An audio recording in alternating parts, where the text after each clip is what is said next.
Je m'appelle Jérémy Ferrand et j'ai vendu plus de 250 000 livres papier sur Amazon KDP. Et aujourd'hui, j'ai décidé de te partager les techniques que j'ai mis en place dans mon business d'auto-édition pour réussir. Et ces astuces, je te conseille de les mettre en place pour réussir cette année 2026. Elles te permettront, j'en suis sûr, d'augmenter grandement tes résultats. Et si tu veux aller plus loin, je t'invite à cliquer sur le premier lien pour recevoir ma formation offerte sur Amazon KDP. Allez, c'est parti pour la vidéo. Dans cette vidéo, je vais donc vous montrer quelles techniques mettre en place pour essayer de réussir au mieux votre année 2026. En tout cas, c'est des techniques que moi je mets en place depuis plusieurs années et qui me semblent font que j'ai de bons résultats sur Amazon KDP. Donc aujourd'hui, je vous les donne. Vous allez voir, on va parler d'organisation, on va parler recherche de niche, publicité. On va un petit peu tout évoquer pour mettre toutes les chances de votre côté pour réussir cette année 2026 sur Amazon. Allez, on commence avec la première technique. Déjà, j'avais envie de vous parler d'objectifs. Alors, c'est quelque chose que je fais depuis plusieurs années maintenant. Je me mets en place des objectifs et en fait, je m'en mets trois. Je me mets ce que j'appelle un objectif court terme, un objectif moyen terme et puis un objectif long terme. Alors, l'objectif court terme, c'est plutôt un objectif à grosso modo 2-3 mois qui va vous donner une direction pour les prochaines semaines à venir. L'objectif moyen terme, souvent, ça va être un objectif annuel. Donc, dans ce cas-là, ça peut être votre objectif sur l'année 2026. Et puis, l'objectif long terme, c'est l'objectif à 3, 4, 5 ans. C'est un objectif souvent qui va varier, qui va changer parce que finalement, en 5 ans, il peut se passer tout un tas de choses. Mais c'est un objectif qui va nous permettre d'avoir une direction, un cap à suivre. Bien entendu, il peut changer. Donc, je vous ai mis quelques exemples. Par exemple, un objectif court terme, ça pourrait être, ça dépend de votre niveau, ça dépend d'où vous êtes sur Amazon KDP et dans l'auto-édition. Mais par exemple, un objectif, ça pourrait être de réaliser 1000 € par mois de royalties. À chaque fois, je vais mettre derrière un pourquoi. Pourquoi je veux cet objectif? C'est important d'avoir un pourquoi derrière. Autrement, vous allez avoir du mal à vous motiver parce que il faut pas se cacher. Monter un business, c'est assez difficile, surtout au début. Surtout si vous débutez, ça peut être décourageant de travailler et finalement d'avoir l'impression d'avoir peu ou pas de résultats. Et donc, c'est pour ça que derrière, je vous invite à chaque fois de mettre un pourquoi derrière votre objectif. Dans ce cas, le pourquoi, ça pourrait simplement d'être d'augmenter la trésorerie pour pouvoir réinvestir derrière et faire grossir mon business. Et ensuite, derrière, à chaque fois, je vais mettre un comment, très important. Comment atteindre cet objectif? Bien là, par exemple, le comment, ça pourrait être publier 3 livres. Donc, par exemple, là, un objectif court terme fin février, ça va être votre objectif d'atteindre les 1000 € par mois pour augmenter de la trésorerie et en publiant 3 livres. Un objectif moyen terme, donc là, par exemple, fin 2026, ça pourrait être d'atteindre les 5000 € par mois sur Amazon KDP. Le pourquoi, ça pourrait être tout simplement de quitter votre travail actuel et de vivre de cette passion de Amazon KDP, de l'auto-édition. Bien entendu, à chaque fois, le pourquoi, il est propre à chacun. Là, je vous ai mis des exemples, mais tout dépend de votre objectif. Ça pourrait être de partir en vacances, d'offrir des cadeaux à votre famille, finalement, n'importe quel pourquoi qui vous fait vibrer. Et ensuite, le comment, là, le comment, ça serait de publier 12 nouveaux livres, donc sur un an. Et puis, on pourrait avoir une vision long terme. Donc là, encore une fois, c'est plutôt une trajectoire, mais ça peut être, ça peut changer, parce que dans la vie, on peut avoir des changements, un déménagement, l'arrivée d'un enfant ou autre chose, n'importe quoi. Donc, l'objectif là, long terme que je voyais pour 2028, c'était par exemple générer 10 000 € par mois. Pourquoi? Tout simplement pour s'acheter une maison, par exemple. Et puis, le comment en publiant 30 livres sur Amazon KDP. Voilà pour vous donner un petit ordre d'idée. Donc, un objectif court terme, moyen terme et long terme, c'est vraiment ce que je vous conseille de mettre en place. Mais ces objectifs, ce que je vous conseille aussi, c'est qu'ils soient SMART. Alors SMART, qu'est-ce que ça veut dire? En fait, c'est un acronyme et vous allez avoir le S de spécifique. Donc spécifique, tout simplement, il faut que votre objectif, ça soit précis finalement. Il faut que ça soit bien déterminé. Il faut que ça soit mesurable. Donc souvent, ça va être avec un chiffre. Donc par exemple, 1000 €. Il faut que ça soit atteignable. Oui, si vous commencez aujourd'hui sur Amazon KDP, faire 1000 € le mois prochain, ça sera peut-être difficile. Par contre, si vous avez 6 mois d'expérience sur Amazon KDP, faire 1000 € le mois prochain, c'est tout à fait certainement envisageable. C'est pareil, faire 10 000 € le mois prochain, si vous réalisez déjà 5 000 €, 8 000 €, peut-être que ça sera possible, mais forcément autrement, ça sera pas possible. Donc, il faut que ça soit atteignable. Il faut que ça soit aussi réaliste, le R, le réaliste ou le pertinent. Donc, il faut que ça soit pertinent par rapport à vous, votre objectif final, votre vision à long terme pour 2028. Si vous voulez générer, par exemple, 10 10 000 euros par mois en 2028, forcément, il faut que votre objectif pour 2026, il soit pertinent pour cet objectif final. Vous voyez, c'est pour ça que je vous disais que l'objectif long terme, c'est finalement une sorte de feuille de route à suivre. Là, souvent, je parle chiffres, je parle argent, mais bien entendu, chacun doit avoir des objectifs différents. Votre objectif, ça peut être tout simplement de publier un nombre de livres, ça peut être une quantité d'exemplaires vendus. Votre objectif, il peut être divers et varié. Et ensuite, vous avez le T de temporel. Donc ça, en fait, finalement, c'est le court terme, le moyen terme, le long terme. À chaque fois, mettez bien une date. Parce que si vous vous dites, eh bien, je veux générer 1000 euros par mois sur Amazon KDP, ok, c'est bien, mais quand? Mettez une date précise. Est-ce que c'est dans un mois? Est-ce que c'est dans 6 mois? Est-ce que c'est dans 3 ans? Bien entendu, tout ça, ça va changer. Donc, ce que je vous conseille, c'est vraiment à chaque fois, sur ces 3 objectifs, long terme, court terme et moyen terme, de les rendre smart et d'aller plus loin, de même les afficher. Alors moi, tout simplement, je les avais affichés auparavant derrière mon écran. Je les avais accrochés au mur qui était tout simplement derrière mon ordinateur et comme ça, je les voyais tout simplement. Donc ça, c'était finalement le premier hack, déterminer des objectifs pour cette nouvelle année. Et le deuxième point que je vous conseille de mettre en place, c'est tout simplement de vous organiser. Sur Amazon KDP, l'organisation est extrêmement importante parce que vous avez de la saisonnalité, vous avez de la concurrence et si vous n'avez pas une organisation finalement qui est professionnelle, eh bien vous allez pas y arriver, vous allez être en retard sur le marché, vous allez être en retard sur la saisonnalité, sur toutes les fêtes au cours de l'année qu'il y a et finalement vous risquez de vous planter. Alors ce que je vous conseille de faire, c'est tout simplement de vous créer une sorte de planning. Alors là, encore une fois, je vous montre des exemples, c'est pas forcément ce qu'il va vous convenir à vous parce que chaque situation est différente, mais c'est simplement pour vous donner un ordre d'idée. Là, j'ai créé un planning, par exemple, un planning pour une personne qui est salariée. Donc les parties noires, c'est les parties où la personne elle travaille, donc par exemple de 8h à midi et puis de 14h à 17h30 là la personne elle travaille et puis le samedi et le dimanche après-midi elle se prend du repos et vous voyez j'ai créé un petit planning comme ça, donc par exemple avec une routine matinale avec le repas entre midi et 2 et puis entre midi et 2 on commence à travailler. Donc par exemple vous voyez, j'ai mis le lundi de la recherche de niche, le mardi de la gestion de publicité, le mercredi de la recherche de métadonnées, le jeudi de la création de couverture, pareil pour le vendredi, le samedi j'ai mis une journée d'écriture, le dimanche un travail par exemple sur les réseaux sociaux, donc par exemple sur Facebook, sur TikTok, etc.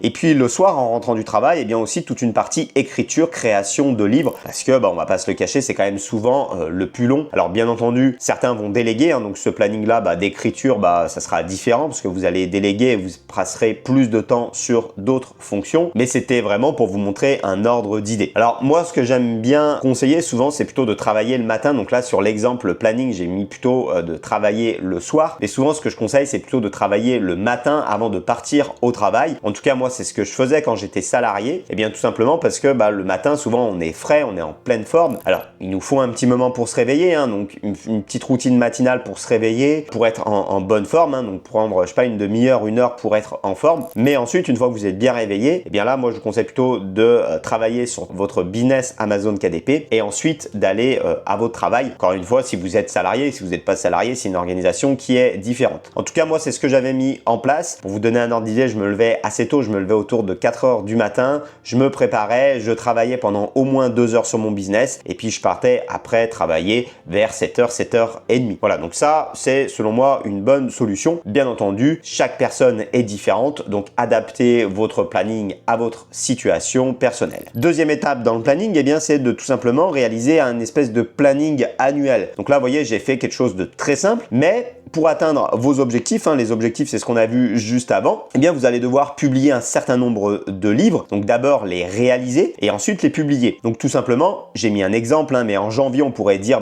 je vais réaliser 2 livres, je vais en publier 0. En février, je vais en réaliser 2. Je vais en publier 2. En mars, pareil, etc., etc. Et en fait, les dates de publication, vous n'allez pas publier autant de livres chaque mois parce que par exemple, vous voyez, l'été, j'ai mis 0 livre en mai, 0 livre en juin, 0 livre en juillet, 0 livre en août, tout simplement parce que c'est souvent une période de l'année qui est pas très propice sur Amazon KDP et aux ventes. Donc, j'ai tout simplement mis 0 livre. A contrario, c'est une période de l'année où, j'estime moi qu'il faut souvent créer pas mal de livres pour préparer le Q4. Donc, vous voyez, juin, juillet, août, j'ai mis sur le planning qu'il fallait créer pas mal de livres pour en sortir en fait en septembre, octobre, novembre. Donc vous voyez, en fait, tout toute l'organisation, elle va vous permettre ça en fait. Elle va vous permettre de planifier votre année, donc planifier votre objectif annuel et en fait, ça va vous permettre à chaque fois de planifier votre année et de pas être sous l'eau. Et ça, c'est quelque chose que je vois beaucoup de personnes me contactent et me disent je vais publier, je sais pas, un livre sur la Saint-Valentin, mais finalement on est déjà le 10 février, donc forcément c'est trop tard. Je vais publier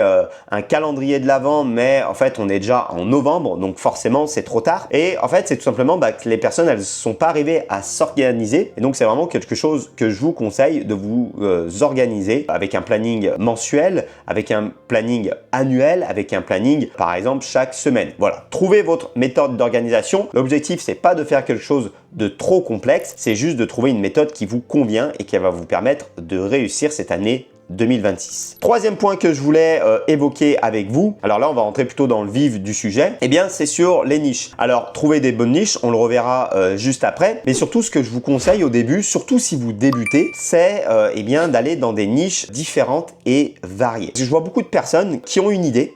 Au début, ils n'ont jamais eu de résultats sur Amazon, ils ont une idée, ils font un premier livre et puis après ils en font un deuxième dans la même thématique, d'un troisième, un quatrième, un cinquième, un sixième. Ils font une grosse collection, mais en fait, ils n'ont jamais vérifié que finalement leur premier livre il allait fonctionner et du coup ils vont travailler pendant un an sur une collection de livres et pour avoir zéro résultat tout simplement parce que la niche elle est pas bonne. Encore une fois, ça s'adresse plutôt aux débutants. Si vous êtes plus expérimenté, si vous avez déjà des livres qui fonctionnent, là vous pouvez appuyer dessus, là vous pouvez faire des séries. Et si vous débutez, travailler dans des niches diverses et variées. Je vous montre un exemple. Par exemple, vous pourriez vous dire, je vais faire un livre ici pour les enfants. Donc là, par exemple, c'est des histoires pour enfants. Bon, pourquoi pas. Vous vous dites, je vais travailler pour dans cette niche-là.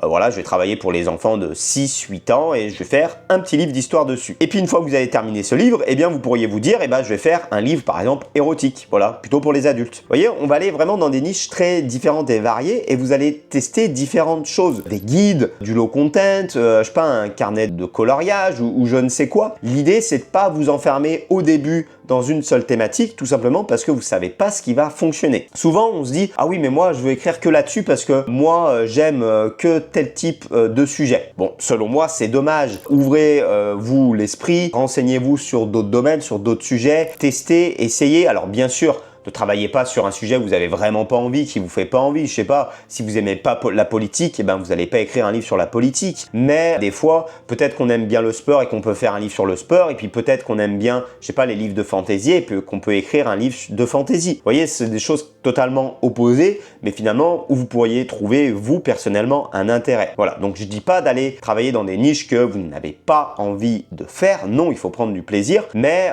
essayez d'aller dans des sujets qui sont divers et variés. Quatrième point que je vous conseille pour cette année 2026, c'est de travailler sur des niches à fort volume, à fort potentiel. Parce que si vous allez dans des niches où vous allez pouvoir gagner 50-100 euros par mois, finalement, vous allez avoir des petits résultats et ça va être difficile d'atteindre les 1000, les 3000, les 5000 euros. Bien entendu, tout dépend de votre objectif, mais si vous voulez gagner, comme l'exemple de tout à l'heure, 5000 euros à la fin 2026, sur un mois classique, je parle pas du Q4, mais sur un mois classique, il va falloir quand même trouver des niches à fort potentiel qui vont pouvoir vous rapporter chaque mois plusieurs centaines ou plusieurs milliers d'euros par mois. Donc là, je vous ai pris un exemple. Par exemple, je vous ai pris le yoga sur chaise. Alors, c'est une niche qui commence un petit peu à dater, une niche qui a à peu près 1 an et demi, mais on voit toujours qu'il y a quand même de la demande, des livres qui fonctionnent bien, qui sont dans le top 1000. Si on regarde les résultats sur BookBeam ou sur Helium 10, on a pas mal de recherches. Si on regarde les concurrents, on voit qu'ils vendent. Par exemple, ce livre-là, il est dans le top 1000, lui, il est dans le top 2000, lui, dans le top 5000. Lui, il est dans le top 3000, lui, il est dans le top 10 000. Donc, vous voyez, c'est une niche quand même avec du potentiel. Si vous sortez un livre dans cette thématique-là, vous pourriez vous dire, je vais peut-être pas faire aussi bien que le meilleur, mais peut-être aussi bien que le deuxième ou que le troisième et finalement vendre régulièrement, vendre tous les jours. Donc ça, c'est le premier point dans la recherche de niche. Vraiment, prenez des niches avec du fort potentiel et prenez aussi des niches avec peu de résultats. Là, dans l'exemple, il y en a environ 200 et ça, il faut vraiment aller dans des niches avec pas trop de concurrents. Si vous avez 5000, 10 000, 20 000 concurrents, si la niche, elle est très concurrentielle, ça va être compliqué de vous positionner. C'est ce qu'on appelle en fait un océan rouge, un océan où il y a beaucoup de concurrents, un marché où il y a beaucoup de concurrents. Il faut mieux aller dans un océan bleu, un marché avec peu ou pas de concurrents. Vous allez me dire, comment trouver une niche avec beaucoup de potentiel, avec beaucoup de demandes et peu de concurrents? C'est impossible. Si, vous en avez plein. Certes, elles sont plus dures à trouver parce qu'elles sont encore peu visibles, parce qu'il y a peu de concurrents, mais vous pouvez en trouver. Sur le marché français, vous pouvez en trouver, mais aussi sur les marchés étrangers. Moi, c'est souvent ce que je conseille, d'aller sur les marchés étrangers, aux États-Unis, en Espagne, en Allemagne, etc. et trouver finalement des niches qui sont encore peu présentes en France. Vous trouvez les idées dans ces marchés-là et vous exportez ces niches en France. Ça marche très très bien. Conseil suivant, c'est d'apporter un maximum de valeur dans votre livre, voire des bonus ou des extras sur votre livre. Pourquoi? Tout simplement parce que le marché c'est quand même vachement professionnalisé sur Amazon KDP. Vous avez plus de concurrence, donc déjà si vous avez plus de concurrents, si vous apportez des bonus supplémentaires, ça va vous aider à vendre. Et puis surtout, de plus en plus dans les livres, on a de la valeur. Avant, il y a quelques années, vous auriez pu faire un livre très très simple, par exemple un carnet, je sais pas, de coloriage ou un carnet pour noter vos recettes vraiment très basiques, et puis ça aurait cartonné sur Amazon. Aujourd'hui, il faudrait apporter plus de valeur, rajouter un guide dedans, un bonus, des vidéos ou d'autres choses. Alors je vous ai pris ici un exemple. Cet exemple, c'est un livre de recettes anti-inflammatoires. Donc c'est une niche qui commence un peu à être concurrentielle, et donc de plus en plus on vient apporter à l'intérieur des bonus. Donc certains ont fait des vidéos, d'autres ont fait le livre en couleur, etc. etc. Et donc vous voyez, ce concurrent là par exemple, il a fait un livre en couleur, c'est ce que je vous dis, il a apporté des bonus à l'intérieur, et puis il a même fait une application mobile. Donc vous voyez, il y a plein de choses qui vient rajouter pour apporter plus de valeur, et finalement, quand on fait le comparatif de ce livre-là avec les concurrents, les concurrents, il y en a, ils ont pas d'application, ils ont pas de bonus, c'est pas des livres en couleur, forcément ça va donner moins envie de l'acheter, et bien forcément on va acheter le livre qui a tous ces bonus-là. Souvent ce livre-là, on va pouvoir le mettre aussi un peu plus cher, et du coup gagner une marge supérieure, et donc ça va être plus facile derrière à faire du marketing. C'est ce qu'on va voir juste après. Faire du marketing sur votre livre, c'est le dernier point que j'avais envie d'évoquer avec vous. Sur Amazon KDP, aujourd'hui, si vous ne faites pas plus de promotion sur votre livre, vous n'arriverez pas à vendre, sauf cas exceptionnel, mais dans la majorité des cas, si vous ne faites pas de promo sur votre livre, vous ne vendrez pas, ça sera extrêmement difficile. Bien entendu, le plus simple, c'est la publicité Amazon, c'est souvent ce que je conseille. Finalement, je vais faire une caricature, mais on appuie sur un bouton, et puis on va pouvoir dépenser de l'argent, rendre notre livre visible et vendre. Donc ça, c'est finalement la solution numéro 1, mais il y a plein d'autres solutions pour promouvoir votre livre, que ça soit payant avec la publicité par exemple, je sais pas, sur Google ou sur Facebook, etc. Mais ça peut être aussi de la publicité gratuite. Donc là, ça va être par exemple faire des vidéos sur TikTok, ça va être monter un compte Instagram, etc., etc., etc. Donc là, je vous ai pris un exemple. Alors c'est un exemple qui est assez connu, c'est les livres d'Elsa Mercier. Elsa Mercier, c'est une personne qui fait la promo de ses livres, notamment sur TikTok, et qui réussit très très bien. Donc par exemple, ce livre-là, Glow Up, c'est un livre qui vend plusieurs fois par jour, voire plusieurs centaines de fois par jour. Donc là, vous voyez, c'est un livre qui est dans le top 1000 et elle en a plusieurs comme ça. Et donc, elle fait, si je dis pas de bêtises, principalement sa promotion sur TikTok. Donc, vous voyez, elle en a plusieurs. Elle a Je dépends de toi, Glow Up, Je suis hypersensible, etc., etc. Donc, elle a réfléchi à une idée de niche. Elle s'est dit, mon livre, je veux le vendre sur TikTok. Elle a prévu ses livres pour les vendre sur TikTok et chaque jour, elle fait de la promo sur les réseaux pour faire exploser ses livres. Voilà, donc après, la méthode peut être diverse et variée. TikTok, LinkedIn, Facebook, de la pub Amazon, etc. Mais en tout cas, ce que vous devez faire, et c'est impératif en 2026, c'est de faire de la promo sur votre livre, donc de la publicité. C'est indispensable, je le répète. Voilà, j'espère que cette vidéo, elle vous aura aidé. Je vous ai donné quelques techniques, en tout cas, quelques techniques que moi, je mets en place actuellement. Alors, j'ai commencé la plupart de ces techniques à les mettre en place il y a 1 ou il y a 2 ans. J'ai vu mes résultats qui ont augmenté sur Amazon KDP et je suis sûr que si vous mettez ce genre d'organisation, ce genre de technique en place dans votre business, eh bien, vous aurez également des bons résultats. Voilà, j'espère que la vidéo, elle vous aura plu. Dites-moi en commentaire si ça vous a intéressé. Et puis, moi, je vous dis à bientôt pour une prochaine vidéo. Allez, ciao!